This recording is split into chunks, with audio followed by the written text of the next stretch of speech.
তোর লেগে আমার বাপটা মরছে, তোর লেগে চিন্তা করতে করতে মরার পরে তুই লাস্টে বলো তুই দেখবার লেগে তুই আইসুস তা তুই পাশান তুই আঙ্গরে জ্বালাই পুরে ধ্বংস করে দিছস তুই।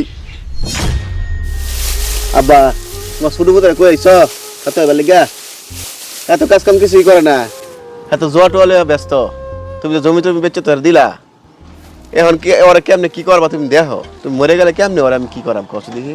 কি করবো ক, ওর তো চেষ্টা কম করতেছি না। অনেক জোয়া নিস হাজারা ভরে যা, ওদের কি সহজে ফিরান যা। আমি তো চেষ্টা খুবই করতেছি। তুমি বাচ্চা থাকতে যে অবস্থা করে, তুমি মরে গেলে কি না মানে করবো, আমার এই মনে বাড়তে বাই করে দিব যে অবস্থা করে। ওই তুমি একটা কিছু করো ওরে ওরে একটা ভাবিত করে হয়ে যাও, নাহলে ওরা আমার বাইর থাকবে দিত না। আমরা কাজ করে মরি। ওই যে দেখো তোমার পুতে নবজাদা করে দিতেছে দেখছ। এই বউ, ওই যে দেখো জমিদারে কাম কাজ করে মরিয়ে জমিদারে বাপটা দা এবার শুনে যেতে ডাকলেও লাভ নাই। কিরম হয়েছে কথা শুনেই না। তুমি মরে গেলে ওই আমার ধ্বংস করবো দেখো।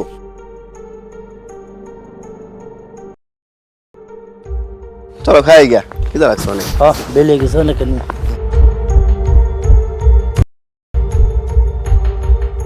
মতিন ভাই, আপনার কাছে আমি যাচ্ছিলাম।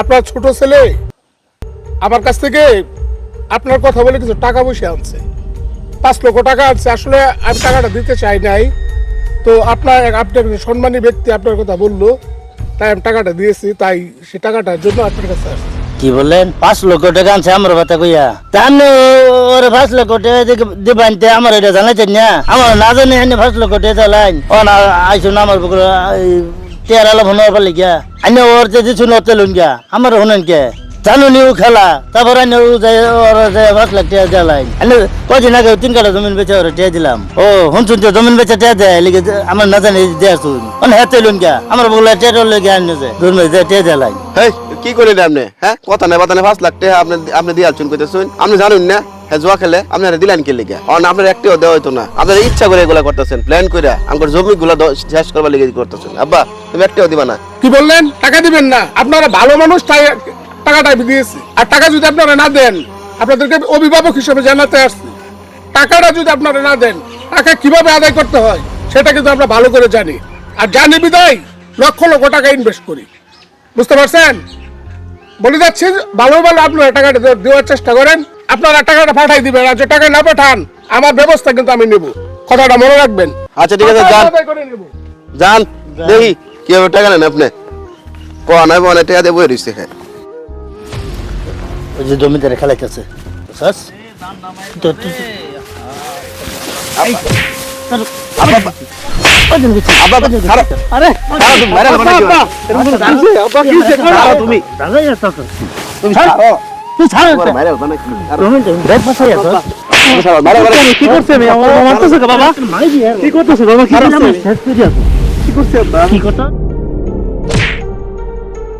তুমি অর্ধেক টাকা আনছস না?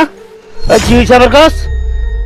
তোর এই যে কইছে মোবাইল টিপিস না টেহা আমার না জানে টেহা লই বরস তোর 3 কাটা জমি হেদিন বেচে দিছি আমার হি মজা আনছস হাইজলামি করস। তোর লিগে এখন মুখ ধরাই না বেড়ে না কথাবার্তা কইছে যা এমন কোনো বেড়া আছে আমার কথা ক। আবার কস কি হয়েছে? তোর মাইলি আর আবার কস কি হয়েছে? আব্বা তুমি ঠান্ডা হও, আমরা বইয়া কথা কই ঠিক আছে? এই তুই তুই কেমনে কি করলি? হ্যাঁ তুই কি আমার কিছু কি ভালো থাকবা দিতি না? হ্যাঁ মারালবি আব্বারে, তুই আব্বারে মারবার লিগে চাইতেছস। মহল্লে পরে তুই ঠিক হইবি, এর আগে তুই ঠিক হইতি না। আমি তো মাত্র 5 লাখ টাকা আনছি, তুমি 5 লাখ টাকা দিয়ে আলাও। আমি আর ঋণ করতাম না, তুমি জমি বেচে টাকাটা দিয়ে আলাও। আমি আর করবো না এরকম। আবার কস জমিন বেচ ফেলে গা জমিন বেচ ফেলে গা তোর মাইলি আর বাম তোর মাইলি তোর 3 কাটা বেচা তোর আমি জেলখানে তামু। তারপরে তোরে জমিন বেচে আর ঋণ দিতাম না, জমিন বেচে আলমু পাইলাম করে মানে তো ব্রেক মারি আছে।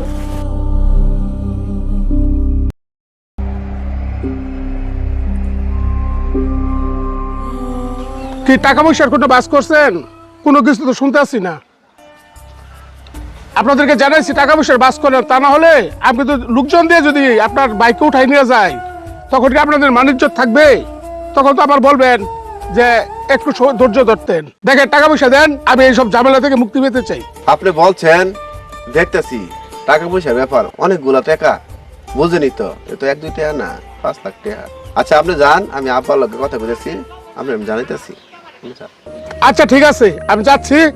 অতি শীঘ্র টাকা পয়সার বাস করো, কারণ টাকা পয়সার রোডের দরকার। আমি গেলাম, অতি সুন্দর টাকা দিয়ে দিও, গেলাম।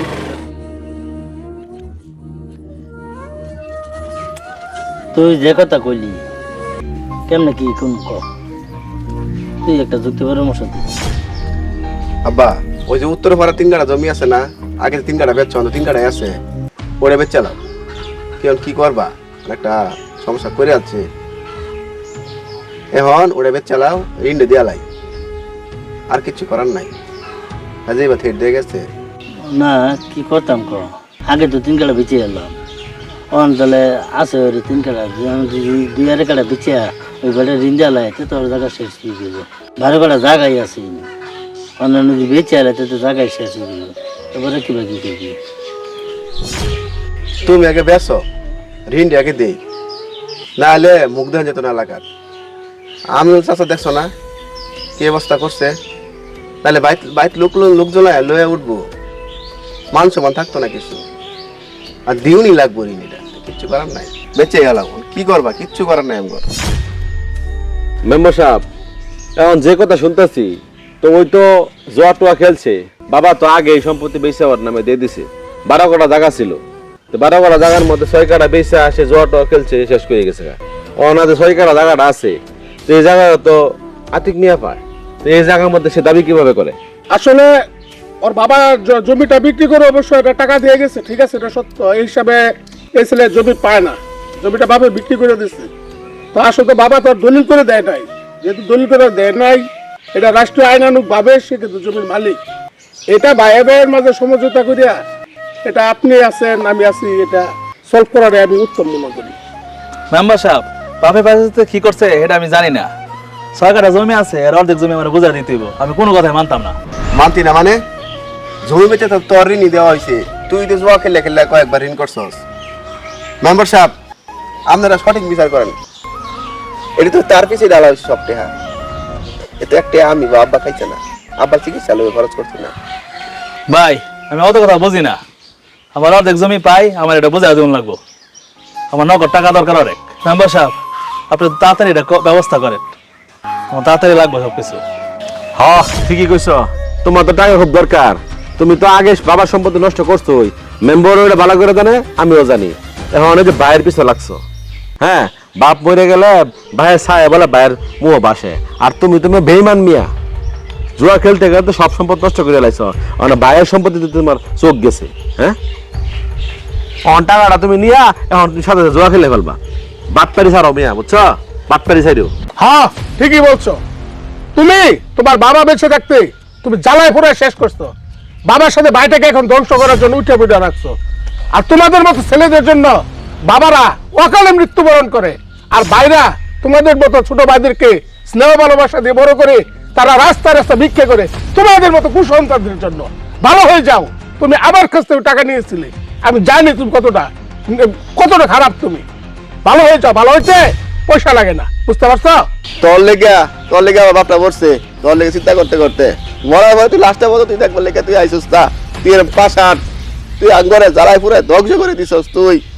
বাদবর সাহেব আপনার কাছে তো কত টাকা পয়সা আছে, আপনার তো দেখছেন সব কিছু, ওই এতটুকু বেইমান ওটা আমার পিছা লাগছে, একটু সম্পদ আছে বাপের সম্পদ একটু ধ্বংস করবার লেগে লাগছে, তুই আর কি চাস, তুই কি আমার এখন মারবার চাইতেছস?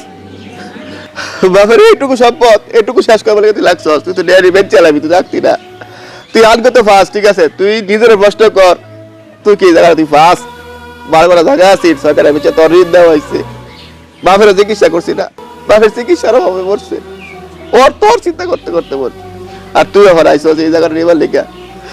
আমার কাছে মায়া কান্না করলে লাভ নাই, আমার জায়গা লাগবেই, এই জায়গা ছাড়া আমি এখান থেকে যাবো না, আমি আদালতে যাবো, আমার জমি আমি নিয়ে আসার মুখ। ভালো থাকবেন। অনলাইন জুয়ায় অনেক পরিবার আজ ধ্বংসের পথে। আপনার পরিবারে যদি কেউ অনলাইন জুয়ায় আসক্ত হয়ে থাকে, তাহলে বাবা হিসেবে আপনার উচিত আপনার সন্তানদেরকে জীবিত থাকা অবস্থায় যার যার যে সম্পদটা পাবে সেটুকু আলাদাভাবে লিখে দেওয়া, তা না হলে এরকম অবস্থা হতে পারে। ভিডিওটা ভালো লেগে থাকলে অবশ্যই একটা শেয়ার করে দেবেন ইনশাআল্লাহ।